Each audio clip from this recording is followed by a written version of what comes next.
Assalamualaikum warahmatullahi wabarakatuh. Jumpa lagi di channelnya Buna, dan kali ini Buna akan bikin roti menggunakan teknik tangzong. Menurut saya teknik ini salah satu yang terbaik dari beberapa yang pernah saya coba, dan hasil rotinya itu lembut, berserat cantik. Terus juga ngembangnya itu cantik aja gitu.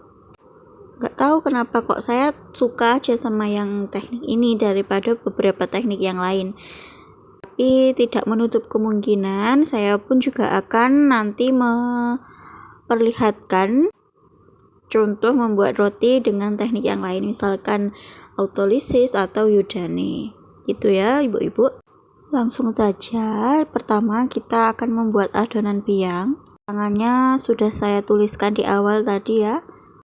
Jadi susu dan tepungnya itu kita panaskan dengan api yang kecil banget, sambil diaduk-aduk, jangan sampai gosong, dan pastikan kalau merata gitu ya. Setelah itu angkat adonan biangnya tadi, kemudian sejukkan dengan tidak lupa menutup bagian atasnya agar tidak kering. Dan sekarang kita masuk ke adonan rotinya. Nah, untuk detailnya resep saya tuliskan di deskripsi box, nanti bisa langsung saja dicek. Dan cairannya pun, tekstur adonan nanti juga sedikit banyak dipengaruhi dengan kelembapan tepung. Jadi ibu-ibu semua boleh mengatur sendiri tingkat cairan yang dipakai. Jadi boleh dikurangi atau ditambahkan dari resep yang sudah tertera. Tapi perlu diingat ibu-ibu, jangan sampai menambahkannya terlalu berlebihan ya, karena nanti pun juga akan pengaruh ke tekstur rotinya sendiri. Setelah bahan semua masuk, uleni sampai adonannya benar-benar kalis. Nanti akan terbentuk seperti kayak lapisan yang tipis gitu. Tapi jangan lupa juga dimasukkan tadi adonan biang yang sudah kita buat sebelumnya, dan pastikan adonannya biang ini sudah dalam keadaan yang dingin atau anget-anget gitu pun boleh, tapi jangan sampai masih panas-panas, itu nanti akan mematikan raginya.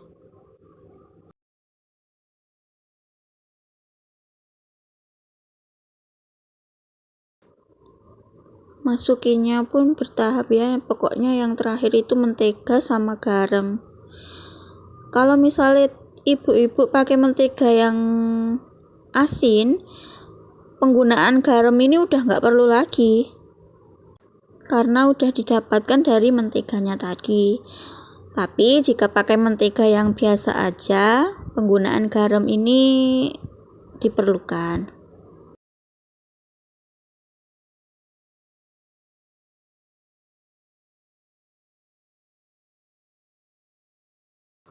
Untuk membuat adonan menjadi kalis biasanya diperlukan waktu yang lumayan lama ya ibu-ibu, jadi memang perlu bersabar juga.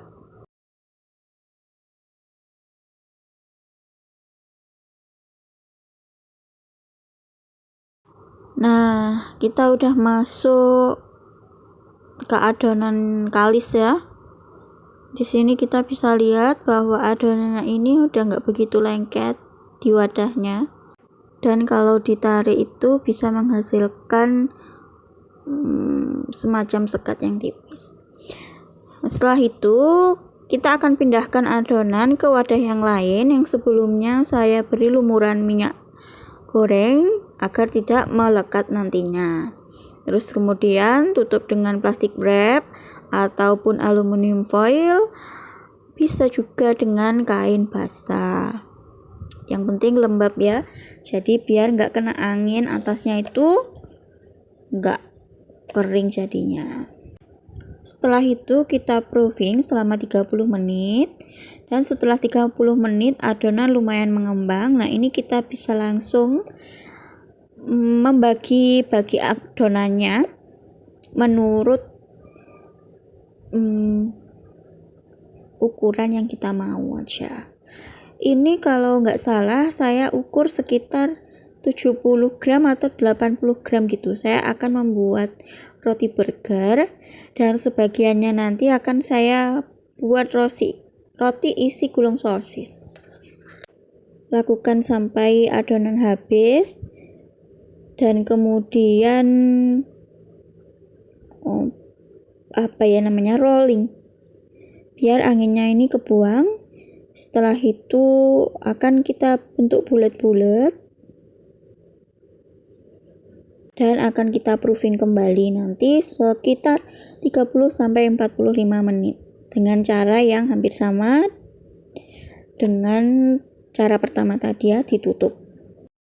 Dan sisa adonan yang masih ada akan saya buat berbentuk memipih memanjang gitu. Nanti akan saya isi dengan sosis, keju, atau bisa juga ibu-ibu kalau mau itu diganti sama sele atau meses gitu ya. Jadi sesuai selera saja. Setelah itu nanti pun caranya juga sama, akan di proofing selama 30-45 menit sehingga adonan mengembang sampai 2 kali lipat. Dan setelah itu nanti akan kita lumuri dengan susu agar permukaan atas roti itu tetap lembab gitu ya, nggak kering waktu dipanggang. Nah, ini kita udah siap untuk proofing lagi, ditutup. Ini untuk yang roti isian sosis. Bisa disimak dikit ya ibu-ibu. Ini saya juga minta maaf karena nggak begitu rapi nyontohinya. Tapi kalau ibu-ibu punya banyak waktu atau memang mulai seneng dengan baking atau cooking gitu, boleh dipercantik sendiri.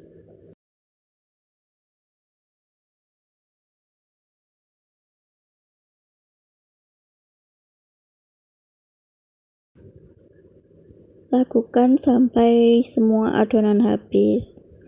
Dan kita akan lanjut ke video part 2 ya, karena video ini udah terlalu panjang. Saya takut kalau nanti nggak bisa ke-upload. Sampai jumpa di video berikutnya.